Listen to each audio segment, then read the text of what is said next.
Hello everyone, welcome to computer tech की YouTube channel. आज के इस लेक्चर में हम करेंगे 8086 माइक्रो प्रोसेसर के रजिस्टर्स। रजिस्टर्स क्या होते हैं और रजिस्टर्स का क्या यूज़ है।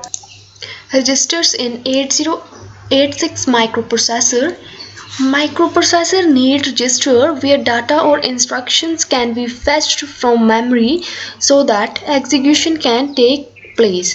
तो माइक्रो प्रोसेसर को रजिस्टर्स क्यों चाहिए? क्योंकि जो रजिस्टर्स होते हैं वो क्या करते हैं, किसी डाटा को स्टोर करते हैं।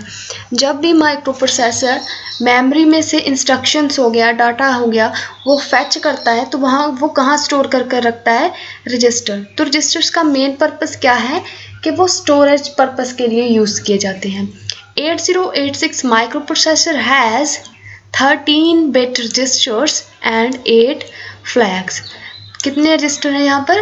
16 बिट रजिस्टर है हमारे पास, 13 और 9 फ्लैग्स हैं। तो हमारे पास 4 टाइप्स के रजिस्टर होते हैं। 4 types of registers. First is general purpose register, second segment register, third pointer and index register and fourth is flag registers. तो जो आज का लेक्चर है वो हम करेंगे जनरल पर्पस रजिस्टर के जनरल पर्पस रजिस्टर्स क्या होते हैं। General purpose registers in 8086 microprocessor have powerful registers also known as general purpose registers। तो जो पावरफुल रजिस्टर्स होते हैं 8086 माइक्रोप्रोसेसर में उसे हम क्या बोलते हैं? General purpose registers. 8086 microprocessor 16 bit register. तो मैंने प्रीवियस लेक्चर में जब माइक्रो प्रोसेसर की इंट्रोडक्शन की थी तो उसमें मैंने आपको बताया था कि जो 8086 माइक्रो प्रोसेसर है वो 16 बिट रजिस्टर है। तो 16 बिट रजिस्टर होने के साथ साथ जो ये रजिस्टर है वो 8 बिट रजिस्टर की तरह भी वर्क कर सकता है। और पर्पस क्या है रजिस्टर का? Holding data, variables, temporary storage of data.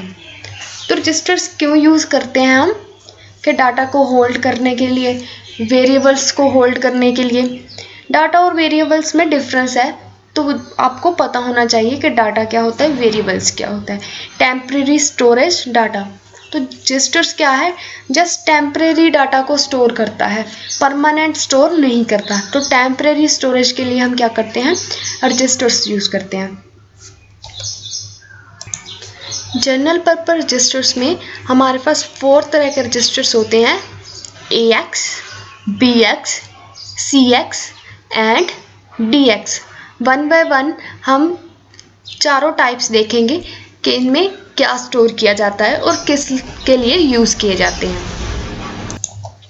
First हमारे पास है AX।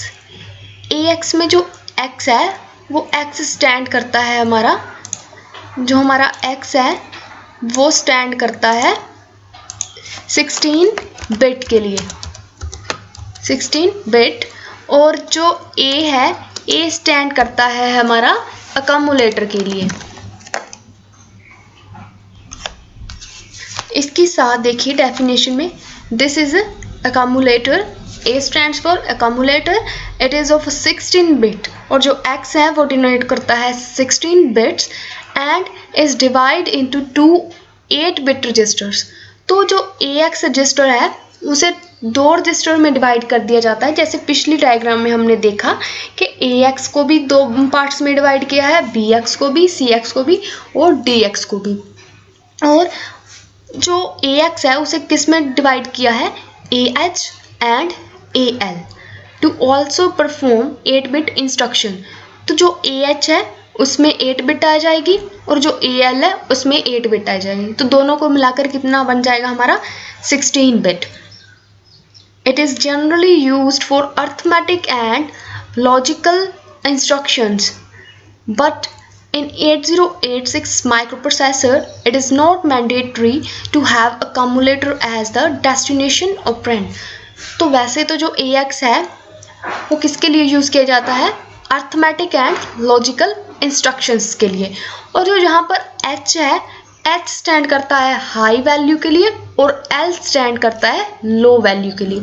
तो जो 4 होंगे, जो AX है, BX है, CX है, DX, तो सेम मीनिंग होगा चारों में L और H का। नेक्स्ट हमारे पास है BX। BX क्या है?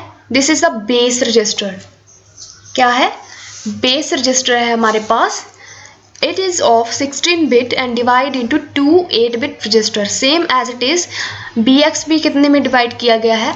2 और 8 बिट पर रजिस्टर आ रही हैं। BH and BL to also perform 8 bit instruction. क्या परफॉर्म करता है? 8 बिट इंस्ट्रक्शंस पर वर्क करता है। It is used to store the value of the offset। तो किसे स्टोर करता है ये? Value of offset. और ऑफसेट क्या होती है? That is used for logical operations.